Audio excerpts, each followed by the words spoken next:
उपस्थित या भागातील सर्व वडीलधारी माता भगिनी आणि तरुण सहकारी मित्रांनो, नगरपालिकेचं निवडणूक 9 वर्षानंतर त्या ठिकाणी लागली आहे आणि या 9 वर्षाच्या असेल किंवा गेल्या 40 वर्षाच्या काळात या नगरपालिकेच्या सत्ताधाऱ्यांनी ज्यांनी त्या ठिकाणी काम केलं, त्या काम करणाऱ्या लोकांनी इथल्या नागरिकांच्यासाठी, इथल्या सर्वसामान्यांच्यासाठी काय काम केलं, कोणत्या सुविधा दिल्या, कोणते विकास कामं केली, हे सांगणं बंधूंनो या निवडणुकीला अपेक्षित आहे. पण विकास कामाच्या मुद्द्यावरून आपल्याला बाजूला सारायचं आणि त्या ठिकाणी कधी वैयक्तिक भगीरथवर असेल, कधी त्या ठिकाणी नगराध्यक्ष पदाच्या उमेदवारावर किंवा हयात नसणाऱ्या माझ्या वडिलांच्या वरती टीका टिप्पणी करून निवडणूक मुद्द्यापासून, विकासाच्या कामापासून, पुढच्या विजन आणि पुढच्या योजनेपासून भरकट व्हायची, ही भूमिका काही मंडळींच्याकडून बंधूंनो जाणून बुजून सुरू आहे. आणि त्या अशा लोकांना उद्याच्या 2 तारखेला आपल्याला जाब विचारणं त्या ठिकाणी काळाची गरज आहे. आज ही पुढची माणसं येऊन विचारतायत, मला विचारतायत, नगरपालिकेची सत्ता तुमच्याकडे आणि मला विचारतात माझ्या बापानं काय केलं. आणि माझ्या बापानं ज्यावेळी तीर्थक्षेत्र विकास आघाडीची 2011ला सत्ता आली, त्यावेळी घंटे काकू या भागाच्या नगरसेविका म्हणून त्या ठिकाणी निवडून गेल्यानंतर पहिल्यांदा या भागात, या इस्माईल परिसरात अंतर्गत सगळे रस्ते करण्याचे काम जर कुणी केलं असेल तर ते भारत नानाच्या माध्यमातून तीर्थक्षेत्र विकास आघाडीने केलं. त्यानंतर साधं तुम्हाला रस्ता झाडणं देखील त्या दरम्यान झालं नाही. म्हणून माझ्या बापानं काय केलं, माझ्या बापानं कधी त्या ठिकाणी नगरपालिकेच्या ओपन स्पेस वरती आरक्षणाच्या नावाखाली कवडी बोलानं कधी कोणाची जमीन जागा घेतली नाही. पण तुमचे किती मुद्दे सांगू, किती भ्रष्टाचाराचे त्या ठिकाणी मुद्दे बंधूंनो सांगेल तेवढं त्या ठिकाणी कमी आहे. मग विचारायला, सांगायला, बोलायला कोणता मुद्दा नसला की वैयक्तिक टीका टिप्पणी करायचं. आज काय परिस्थिती आहे आपल्या भागात, जाईल त्या गल्ली बोळात 18 प्रभागात शहरातल्या तुम्ही जाऊन फिरा, बघा. धुळीचं इतकं त्या ठिकाणी साम्राज्य आहे की आज आपल्या भागातल्या लहान मुला मुलींच्या असेल किंवा वयस्कर मंडळी वडीलधाऱ्यांना त्या ठिकाणी धुळीमुळं अनेक आजाराला सामोरं, श्वसनाच्या आजाराला देखील सामोरं जावं लागतं. का मग तुम्ही धुळीच्या समस्येबाबतीत त्या ठिकाणी बोलत नाही? आणि नगरपालिकेकडं 1-1 कोटीच्या 2 मशीन त्या देखील धूळ खात पडलेल्या आहेत. मग हा बदल करण्यासाठी आणि कशासाठी? मग त्या ठिकाणी मनापासून काम करणारी माणसं जोपर्यंत त्या नगरपालिकेत जाणार नाहीत तोपर्यंत बंधूंनो बदल आपल्याला त्या ठिकाणी दिसणार नाही. काय परिस्थिती आहे इस्माईल परिसरातल्या रस्त्यांची, त्या ठिकाणी खड्डे गुडघ्या एवढे आहेत. पण आम्ही रस्ता बघायचा नाही, धुळीचं विचारायचं नाही. आम्ही इथल्या नगरपालिकेच्या शाळांची परिस्थिती बंधूंनो बघा. जर इथल्या नगरपालिकेच्या शाळा जर चांगल्या असत्या, डिजिटल शाळा त्या ठिकाणी करू शकलो असतो तर आमच्या या भागातला सर्वसामान्यांचा मुलगा मुलगी त्या नगरपालिकेच्या शाळेत शिकला असता. पण का या नगरपालिकेच्या शाळा बंद पडल्याशिवाय ह्यांची कर्मयोगी चालणार कशी बंधूंनो? आणि म्हणून कर्मयोगी चालण्यासाठी तुमच्या शाळा बंद पडल्या तरी चालतील, पण कर्मयोगी यांची त्या ठिकाणी चालली पाहिजे. मग आरोग्याच्या विषयी बंधूंनो, का तुम्ही भागाभागात या ठिकाणी या इस्माईल आणि या परिसरातल्या उपनगरामध्ये एक साधा आरोग्य केंद्र त्या ठिकाणी उभा करू शकला नाही? कॉटेजला त्या ठिकाणी जायचं म्हणल्यानंतर गेल्यानंतर त्या भागात फिरत असताना अनेक माता भगिनींनी, वडीलधाऱ्यांनी सांगितलं की दिवसभर आम्हाला डॉक्टर भेटत नाहीत, वडीलधारी त्या ठिकाणी हेलपाटे मारून येत आहेत. एखादी माझी गर्भवती भगिनी जर तिथं गेली तर दिवस भगिनींना त्या ठिकाणी डॉक्टर भेटत नाहीत. मग कुणासाठी तुम्ही प्रशासन, नगरपालिकेचा कारभार चालवताय? हे विचारायला उद्याची 2 तारखेची निवडणूक आहे बंधूंनो. यांना त्या ठिकाणी सांग, तुमच्यासाठी काही करायचं नाही. मात्र प्रिन्स चार्ल्स काय सांगतायत? मला गल्लीन बुळ 40 वर्ष माहित आहे. तुम्हाला माहित असणार ना गल्लीन बुळ, कारण कुठल्या गल्लीत बोळात एखादा ओपन त्या ठिकाणी प्लॉट आहे का, ओपन स्पेस आहे का, हे बघण्यासाठी तुम्हाला गल्लीन गल्ली बोळ त्या ठिकाणी माहित आहे. आणि मग तुम्हाला जर गल्लीन बोळ माहित असती तर आमची धूळ तुमच्या त्या ठिकाणी तुमच्यापर्यंत गेली असती, आमच्या रस्त्यावरचे खड्डे त्या ठिकाणी तुमच्यापर्यंत गेले असते. 3च दिवस रस्त्यावर फिरायला लागले तो घशात खरखर त्यांच्या सुरू झाली 3 दिवस. मग आम्ही गेले वर्षानुवर्षे कशी धूळ त्या ठिकाणी सोसतोय हे ते उद्या तुम्हाला त्या ठिकाणी 2 तारखेला या गोष्टीचा जाब विचारावा लागणार आहे. आणि मग ह्या नगरपालिकेच्या आज नमामि चंद्रभागेचं काम केलं म्हणून सांगताय, पण आपल्या भागात पिण्याचं जे पाणी येतंय ते आळ्या असणारं महिला मिश्रित विष्ठा मिश्रित पाणी अनेक माता भगिनींनी त्या ठिकाणी आम्ही येणार आहे म्हणल्यानंतर बाटलीत भरून दाखवलं, हो का हे पाणी अशा पद्धतीचं आम्हाला प्यायला मिळतंय. कुणासाठी तुम्ही हे नगरपालिकेचं शासन चालवता? मग आमचं आरोग्य, पिण्याचे पाणी, घरपट्टी, पाणीपट्टी तर यांना जेव्हा वाटेल यांच्या प्रपंचाला 4 पैसे कमी पडलं की तुमची घरपट्टी आणि पाणीपट्टी वाढवायचं काम या नगरपालिकेच्या कारभारातून त्या ठिकाणी सुरू आहे. यावर कायमचा आळा बसवायचा असेल तर तीर्थक्षेत्र विकास आघाडीच्या पाठीमागे बंधूंनो खंबीरपणे उभं राहणं त्या ठिकाणी गरज आहे. आज जे नेते त्या ठिकाणी 40 वर्ष घराच्या बाहेर पडत नाहीत ते आपल्या लोकशाही पद्धतीनं तुमचे घुंगरे झिजवायचं काम सुरू आहे. का सुरू आहे माहित आहे? जे 40 वर्षात यांनी केलेलं पाप जर नगरपालिकेची सत्ता तीर्थक्षेत्र विकास आघाडीकडे गेल्यानंतर यांच्या बळकवलेले ओपन स्पेस प्लॉट उद्या हे भ्रष्टाचार त्या ठिकाणी बाहेर निघतील. या भीतीपोटी तुमचे पाय आज धरायला येतील. पण जे पुढचे नगराध्यक्ष पदाच्या उमेदवारांचे पती आज अतिशय नम्रतेने हात पाय जोडतायत, पण तुमची त्यांची ते प्रवृत्ती बघा. तुम्ही निवडून दिल्यानंतर त्या भागात हात काढेन पाय मोडीन म्हणणारे आज पाय धरत त्या ठिकाणी फिरतायत. आणि खऱ्या अर्थाने ही लोकशाहीची महामानव बाबासाहेबांच्या त्या ठिकाणी संविधानाच्या आणि तीर्थक्षेत्र विकास आघाडीचा हा त्या ठिकाणी विजय आहे की त्यांना त्या ठिकाणी तुमच्या घराघरापर्यंत दारादारापर्यंत आणण्याचं काम या तीर्थक्षेत्र विकास आघाडीने त्या ठिकाणी केलंय. आम्ही रस्ता मागायचा नाही, मात्र त्या ठिकाणी यशवंतराव चव्हाण तळ्याच्या शेजारी बांधलेल्या बंगल्याला आणखी गिलावा होतोय, कलरचं काम होतंय. त्याच्या अगोदर बंधूंनो डबल त्या ठिकाणी कॉन्क्रीटचा रस्ता होतोय, डबल डिवायडर टाकून यायला वेगळा जायला वेगळा. कुणाच्या घराकडे त्या ठिकाणी केलाय तुम्ही जाऊन बघा. मग आमच्याकडं खड्डे बुजवायला त्या ठिकाणी बंधूंनो आषाढी वारीपासून कार्तिक वारीपर्यंत 3.5 महिन्याचा 2 तारखेला 2 नोव्हेंबरला त्या ठिकाणी कार्तिक वारी एकादशी होती.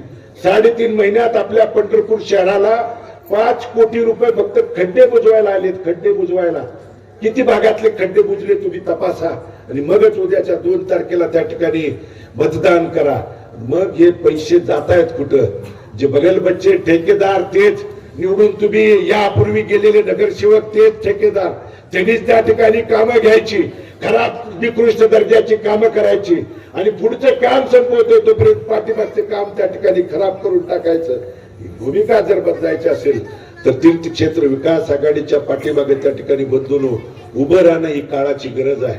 आज सांगताय आम्ही लोकांच्यासाठी विकास केला, तुम्ही लोकांच्यासाठी कधीच विकास केला नाही.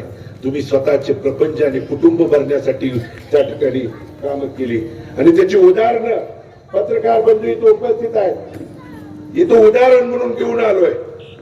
ह्या कर्मयोगी शाळेचा त्या ठिकाणी हा उतार आहे, हा त्या ठिकाणी लेआउट आहे.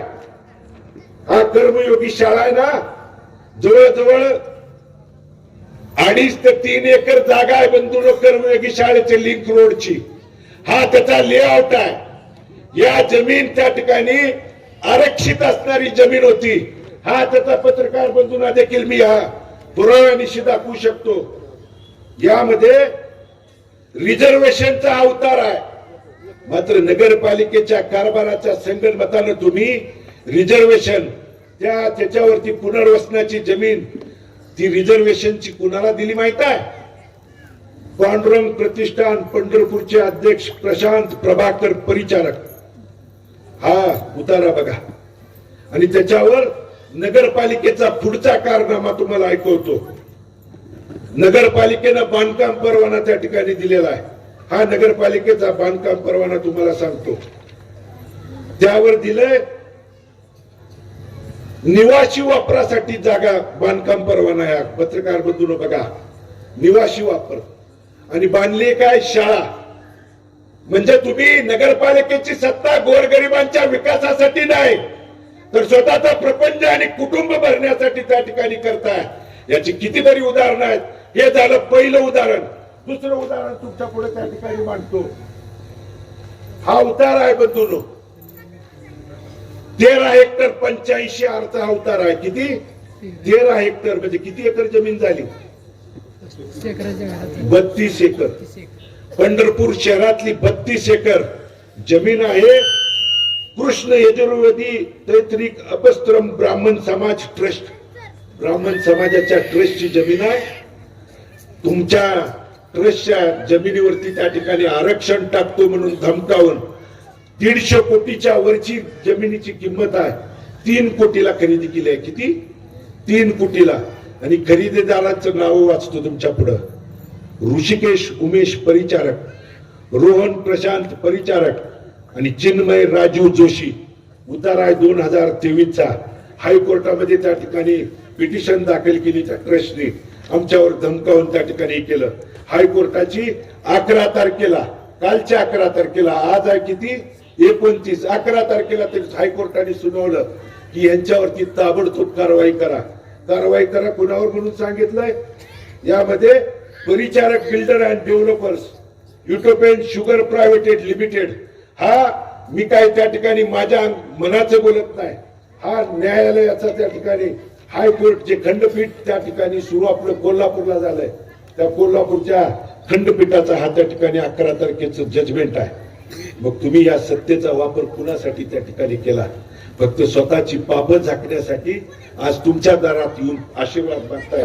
त्यांना तुमच्या विकासाचं, तुमच्या आरोग्याचं, तुमच्या त्या ठिकाणी मुलाबाळाचं, इथल्या नागरिकांच्या पिण्याच्या पाण्याचं काही घेणं देणं नाही. फक्त उद्या जर तीर्थक्षेत्र विकास आघाडीकडे सत्ता गेल्यानंतर आमचं त्या ठिकाणी काही राहणार नाही. आज एक एक एक एक उतारे त्या ठिकाणी बाहेर यायला लागलेले आहेत. उद्या आणखी बरंच काय त्या ठिकाणी येणार आहे. 1-2 दिवसामध्ये निघेल. मग ही चुकीची प्रवृत्ती जर थांबवायची असेल बंधूंनो, तर उद्याच्या 2 तारखेला रिक्षा आणि पेट्रोल पंपाच्या समोरचं बटन दाबून आपण आशीर्वाद द्या. आपण जे सांगितलंय ना की या भागातला सिटी सर्वेचा उतारा समाधाननी सांगितलं आणि अगोदरच्या बोलणाऱ्यांनी सांगितलं. सिटी सर्वे असेल किंवा इसबावी परिसर, विस्थापित नगर, या भागाचा अनेक वर्षापासूनचा लढा आहे. पण तुमच्या हक्काचा माणूस तिथं जोपर्यंत पाठवला नाही. मी या भागातल्या वडीलधाऱ्यांना आणि इसबावीकरांना अभिवचन देतो. तीर्थक्षेत्र विकास आघाडीच्या माध्यमातून नगराध्यक्षांनी नगरसेवक पदाचे उमेदवार गेल्यानंतर या भागात जर कोणतं पहिलं काम होईल तर या नकाशा तुमच्या उतार्याच्या बाबतीतचा पहिला निर्णय त्या ठिकाणी तीर्थक्षेत्र विकास आघाडीच्या माध्यमातून घेतला जाईल. त्यासाठी पुनर्वसनच्या भागाचा असेल, विस्थापित नगरच्या भागाचा असेल, इसबावीचा असेल, ही परिस्थिती बंधून सोडवण्यासाठीची ही लढाई आहे. आणि म्हणून या लढाईत वैयक्तिक टीका टिप्पणी करणाऱ्यांनी जरूर करावे. पण आम्ही पहिल्या दिवसापासून विकासाच्या मुद्द्यावर आम्ही तीर्थक्षेत्र विकास आघाडीचा वचननामा दिलाय की धूळमुक्त पंढरपूर, खड्डेमुक्त पंढरपूर, पिण्याचं स्वच्छ पाणी, आमच्या आरोग्याचे उपकेंद्र त्या ठिकाणी भागाभागात उपनगरात झाले पाहिजेत. आमच्या नगरपालिकेच्या शाळा डिजिटल त्या ठिकाणी झाला पाहिजेत. आमच्या मुलामुलींना कमी खर्चात त्या ठिकाणी शिक्षण मिळालं पाहिजे. घर त्या ठिकाणी घरपट्टी असेल, पाणीपट्टीवरती वाढ थांबवून नियंत्रणाखाली आणून आमच्या नागरिकांना दिलासा देण्याची भूमिका आमची त्या ठिकाणी आहे. आणि ही भूमिका पार पाडण्यासाठी बंधूंनो आज दुसरीकडे आंतरराष्ट्रीय शहर म्हणून त्या ठिकाणी करू म्हणून सांगतात. पण आंतरराष्ट्रीय शहर करूच, पण आमच्या मूलभूत समस्याला, सुविधाला जर आम्हाला झगडावं लागत असेल तर त्या दुरुस्त करणं बंधूंनो काळाची या ठिकाणी गरज आहे. आणि इसबावी परिसरातल्या तमाम वडीलधाऱ्यांना, माता भगिनीला, कारण इसबावी आणि नानांचे अतूट नातं गेल्या 25-30 वर्षापासूनच आहे. आदरणीय नानांच्या काळापासून या इसबावी परिसरातल्या तमाम मायबाप जनतेने आशीर्वाद देण्याची, त्यांच्या नंतर देखील माझ्या पाठीशी आशीर्वाद देण्याची भूमिका त्या ठिकाणी बजावली आहे. आणि कोण नानांचं आमचं नाव सांगून वेगवेगळी दिशाभूली तर करत असेल तर त्यांना मला आवर्जून हात जोडून विनंती करायची आहे. तीर्थक्षेत्र विकास आघाडीचे हे दोन्ही या ठिकाणी उमेदवार आणि नगराध्यक्ष पदाच्या उमेदवार या तिन्हीच उमेदवाराच्या पाठीमागे त्या ठिकाणी खंबीरपणे उद्याच्या 2 तारखेला उभं राहणं काळाची गरज आहे. कोणतरी सांगेल असं असं अमुक सांगितलंय तमुक सांगितलंय, काय नाही. पळून गेलेला तर अजिबात थारा द्यायचा नाही. काय पळून गेलेला ना तर अजिबात थारा त्या ठिकाणी द्यायचा नाही. आणि म्हणून पॅनल टू पॅनल आणि कुणी दमदाटी दादागिरीची भाषा त्या ठिकाणी केली तर मला, कारण आम्ही महामानव बाबासाहेबांच्या संविधानानुसार हात जोडून विनंती करून आशीर्वाद मागणारे आम्ही माणसं आहे. पण तुम्ही जर वेगळ्या भूमिकेतनं कोण गेला तर त्याला जशास तसं उत्तर देण्यासाठी भारत नानांची शिकवण देखील आम्हाला त्या ठिकाणी आहे. त्यासाठी मागं पुढे त्या ठिकाणी बघणार नाही. इसबाईतून कुणी वेगळी भूमिका घेण्याचा प्रयत्न केला तर एक फोन करा, मला यायची गरज नाही. आमची टोपीधारक सगळी इथं मंडळी त्या ठिकाणी आहेत. म्हणून ते वडीलधारे असतील तरुण असतील यांना आवाहन आणि विनंती परत एकदा करतो की या भागाच्या विकासासाठी आपला लढा आहे. आणि या लढ्यात आपण उद्याच्या 2 तारखेला रिक्षा आणि त्या ठिकाणी पेट्रोल पंपाच्या चिन्हासमोरचं बटन दाबून आपण आपला आशीर्वाद पाठबळ सहकार्य द्यावं. आपण दिलेल्या आशीर्वादाला किंचित वर देखील तडा जाऊ देणार नाही एवढंच या निमित्तानं सांगतो. आणि आपण बहुसंख्येनं जमला त्याबद्दल अंतःकरणपूर्वक आपल्या सर्वांचा आभार व्यक्त करून मी माझं मनोगत थांबवतो.